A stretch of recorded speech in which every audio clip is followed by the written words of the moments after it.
ಕರ್ನಾಟಕದಲ್ಲಿ ಸತತ 25 ವರ್ಷಗಳ ಕಾಲ ನಡೆದಂತಹ ನಕ್ಸಲ್ ಹೋರಾಟಕ್ಕೆ ಇಂದು ತೆರೆ ಬಿದ್ದಿದೆ. ಸುಮಾರು 6 ಜನ ನಕ್ಸಲರು ಇವತ್ತು ಮುಖ್ಯವಾಹಿನಿಗೆ ಬಂದಿದ್ದಾರೆ.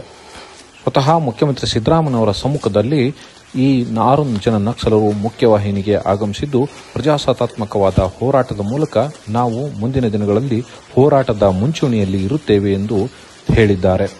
ಜೊತೆಗೆ ಈಗಾಗಲೇ ಕರ್ನಾಟಕದಲ್ಲಿ ಈ ನಕ್ಸಲ್ ಚಳವಳಿಯಿಂದ ಸುಮಾರು 17 ಜನ ನಕ್ಸಲರು ಮೃತಪಟ್ಟಿದ್ದರು. ಆದರೆ ಕರ್ನಾಟಕದಲ್ಲಿ ಅಂತಹ ಒಂದು ತೀವ್ರವಾದಂತಹ ಹೋರಾಟ ನಡೆದಿರಲಿಲ್ಲ.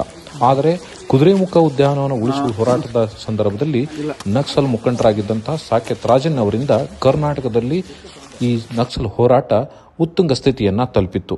ಅದಾದ ನಂತರ 2 ಗುಂಪುಗಳಾಗಿತ್ತು. ಒಂದು ಗುಂಪು ಕರ್ನಾಟಕದಲ್ಲಿ ಸಶಸ್ತ್ರ ಹೋರಾಟವನ್ನೇ ಮುಂದುವರಿಸಬೇಕು ಎಂದು ವಾದಿಸಿದರೆ, ಮತ್ತೊಂದು ಗುಂಪು ಪ್ರಜಾಸತ್ತಾತ್ಮಕವಾದ ಹೋರಾಟವನ್ನು ಮುಂದುವರಿಸುವುದು ಸೂಕ್ತ ಎಂದು ವಾದಿಸಿತ್ತು. ಅನಂತರ ದಿನೇ ದಿನೇ ನಕ್ಸಲ್ ಹೋರಾಟದ ಸ್ವರೂಪ ಬದಲಾಗ್ತಾ ಬಂದಿತ್ತು. ಆದರೆ ಆನಂತರ ಅಲ್ಲಲ್ಲಿ ಗುಂಡಿನ ಸದ್ದು ಕೇಳಿದ ಸಂದರ್ಭದಲ್ಲೆಲ್ಲ ನಕ್ಸಲ್ ಮುಖಂಡರೇ ಹತರಾಗಿದ್ದು ಸಾಕಷ್ಟು ನಿದರ್ಶನಗಳಿದ್ದವೆ.